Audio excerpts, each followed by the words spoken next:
O segundo artigo que eu irei analisar será o artigo Percepção de Professores sobre o comportamento ou os comportamentos dos alunos do ensino fundamental. Uma discussão em relação aos sinais do transtorno disruptivo, do controle de impulsos e da conduta. Esse artigo investigou a presença de indicadores de transtorno disruptivo do controle de impulsos e de conduta, o TDCIC, em alunos do ensino fundamental em uma rede pública sob a perspectiva dos professores. Aqui essa foi uma imagem gerada por inteligência artificial, no qual eu quis traduzir aqui uma sala de aula com diversos alunos com transtornos de comportamento, né, transtorno disruptivo, e o professor no centro ali com a sua expressão angustiada, cansada, para representar essa análise. Bom, vou fazer aqui uma introdução e contextualização, então, da pesquisa. Aqui.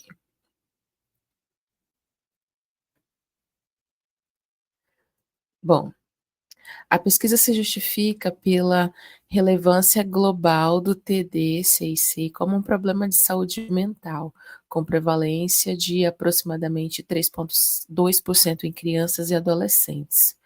O texto aponta a escola como o principal ambiente de manifestações desse comportamento.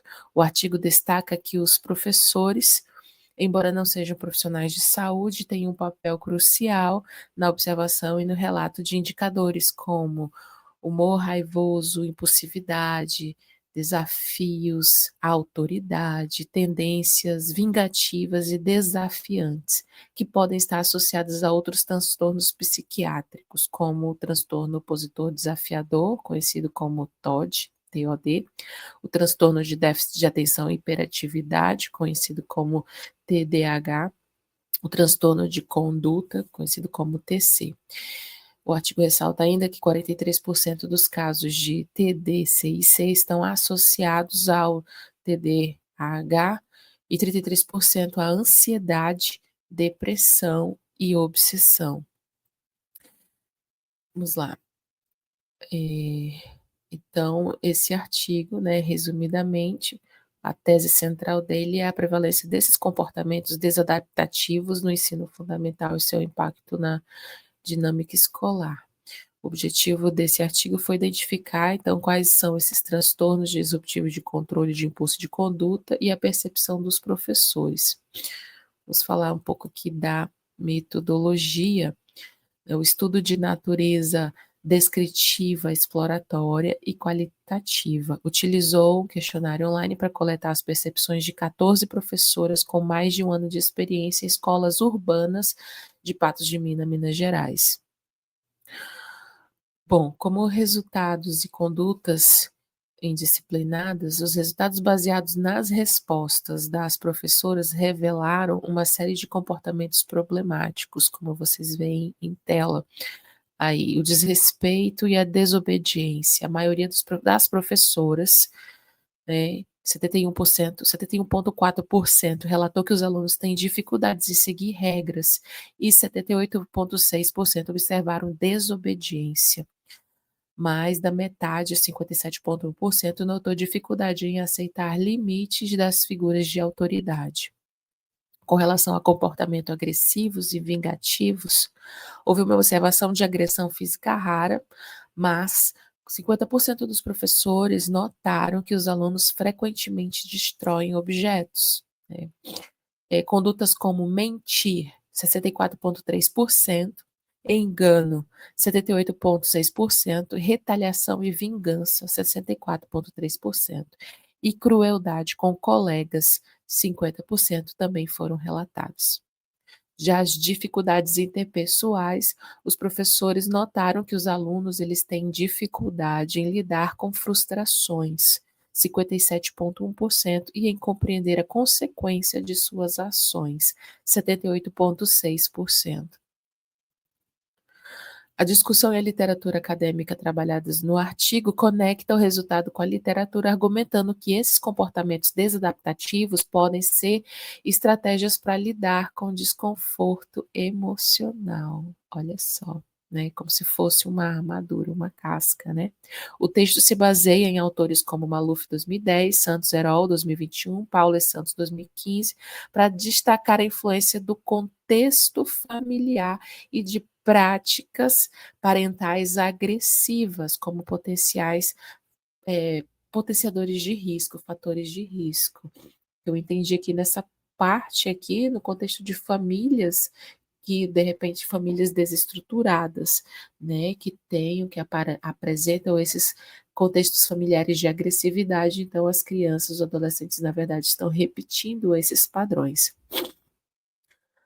Os autores criticam o padrão cultural doloroso também, que espera o mesmo desempenho de todas as crianças e reforça que os alunos, mesmo com desafios, têm potencial e resiliência para superar os obstáculos e o apoio adequado.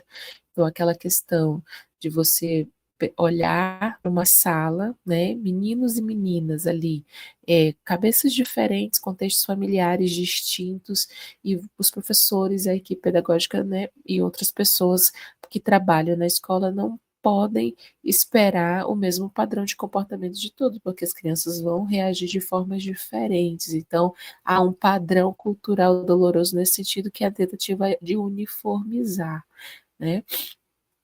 O estudo se fundamenta em conceitos do Manual Diagnóstico e Estatístico de Transtornos Mentais e em pesquisas de Polanczyk, et al., 2015, sobre a prevalência do TDAH, e Cruzeiro, de 2008, e Went-Kohler, 2019, sobre a prevalência do transtorno de conduta em jovens brasileiros.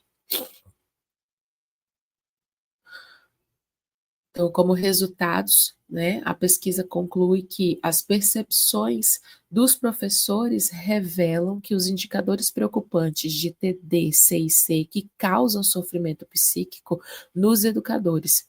A principal recomendação é a necessidade de um encaminhamento adequado à avaliação especializada, que no caso, profissionais da área de saúde, saúde mental especializada. O artigo não detalha intervenções eh, pedagógicas, mas recomenda a implementação de medidas e estratégias voltadas para a compreensão e abordagem de necessidades emocionais e comportamentais dos estudantes. Exemplos de suporte adequado, por exemplo, suporte psicológico especializado, aprimoramento de programas e de desenvolvimento social e emocional e colaboração estreita com as famílias.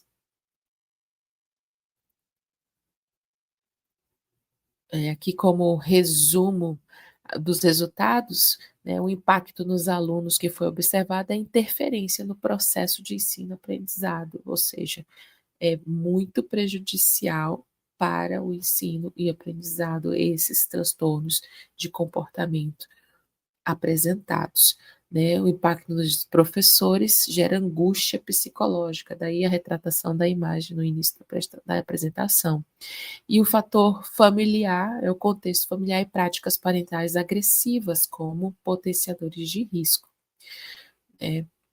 As perspectivas dos autores nesse contexto são a correlação aos comportamentos desadaptativos como estratégia para lidar com o conforto emocional. Então, crianças, adolescentes que têm que vêm de contextos de lares desestruturados, abandono psicológico, abandono emocional, muitas vezes intelectual também, e eles vão ali, externar, né, essa angústia, essa depressão, essa, muitas das vezes, ansiedade, né, diversos transtornos ali no ambiente escolar, que é o ambiente onde eles mais estão convivendo no dia a dia. Então é preciso ter, né, essa visão, essa lente ampla para identificar esses tipos de problemas. E qual é a crítica dos autores? Eles questionam a expectativa de que todas as crianças da mesma idade se desenvolvam da mesma forma, né. Então, muitas das vezes, tratar o comportamento de meninos, por exemplo, meninos que são impulsivos, meninos que são enérgicos, meninos que são, né, que têm o perfil de liderança, que são questionadores, muitas das vezes do próprio perfil, do próprio momento de desenvolvimento daquela criança, né, daquele menino, e esperar que o menino não seja impulsivo, né, ativo, cheio de energia, querer que ele tenha o mesmo, por exemplo, o mesmo comportamento de um menino que de repente tem alguma questão, alguma deficiência intelectual, isso, né, seria uniformizar, é entender que cada criança dentro do seu estágio de desenvolvimento, dentro da sua personalidade, vai apresentar comportamentos diferentes. E aí há um perigo, muitas das vezes, de a gente fazer empiricamente análises, né, é, antecipadas, assumir, pressupor que determinada criança, por ter um determinado comportamento, possa ter um transtorno, e muitas das vezes não é. Muitas das vezes são traços da personalidade, muitas das vezes são camadas da personalidade. Agora, quando extrapola o comportamento normal esperado no convívio, né, o convívio social ali da sala de aula, de desrespeito, de agressividade, né, é necessário fazer uma busca, uma pesquisa com auxílio de, né, profissionais especializados na área para identificar o que é comportamento esperado para aquela etapa do desenvolvimento e o que é de fato um transtorno, um comportamento desadaptativo.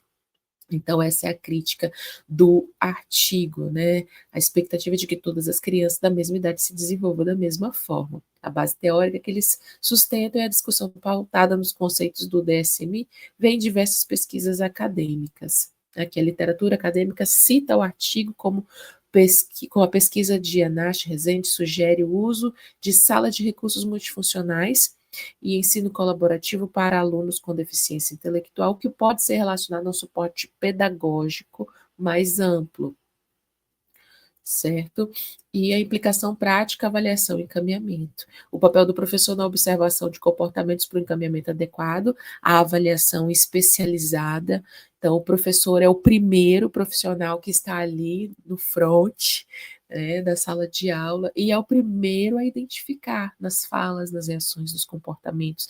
E é necessário que o professor tenha esse olhar mais humanizado para essa sala de aula, não ignore, né, muitas das vezes na correria, né, do currículo, do horário, do tempo, do dia da semana, às vezes passa desapercebido, até mesmo o professor, né, por achar que não, né, não pode, não quer se envolver, às vezes não faz um report, né, não registra dentro do seu diário, ou do seu sistema, do portal acadêmico, até mesmo seu relatório de PEI, aquele determinado comportamento, aquela atitude que pode sim ser um item muito importante para avaliações da equipe pedagógica, do núcleo de apoio especializado, da coordenação de educação inclusiva, enfim, o papel do professor é fundamental na observação dos comportamentos para um encaminhamento adequado à avaliação especializada. Então, há necessidade de registro, registro de dados, né? O professor ali, além de professor, além de educador,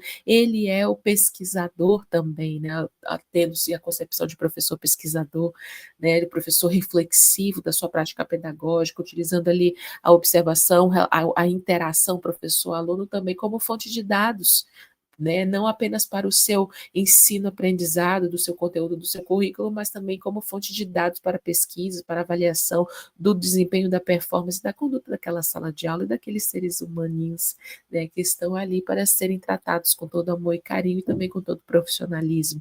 Então, sim, o professor é o primeiro coletador, vamos dizer assim, né, de dados dessa observação para o encaminhamento adequado de avaliação especializada. Então, imagina a equipe do NAPNE, a equipe da sala de recursos especiais que vão ali receber aquele relatório do professor que estava convivendo diretamente com aquela criança e tem uma visão mais aprofundada da realidade, né, do dia a dia. Outro ponto são estratégias de suporte, necessidade de intervenções pedagógicas, apoio psicológico e programa de desenvolvimento socioemocional. O artigo não aprofunda, não especifica essas intervenções pedagógicas, mas faz, né, sugere a necessidade de intervenções aí para para futuros estudos, né, se aprofundarem em quais seriam, então, essas intervenções pedagógicas, no caso. E a ação colaborativa, o ensino colaborativo como principal ferramenta para o suporte holístico e eficaz. Nesse caso, né, então essas aqui são as minhas considerações, a minha análise crítica do artigo. Vamos ver aqui, lá no final tem as referências, né, uma análise de percepção de professores sobre o comportamento dos alunos, uma análise do artigo Percepções de professores sobre o comportamento de alunos do ensino fundamental, uma discussão em relação aos sinais de transtornos disruptivos, do controle de impulsos e de conduta das autoras e autores Stephanie Mendes da Silva Herol, apresentado por Mincala Pascoal. Se você ficou até aqui, agradeço. Deixe seu comentário ao final.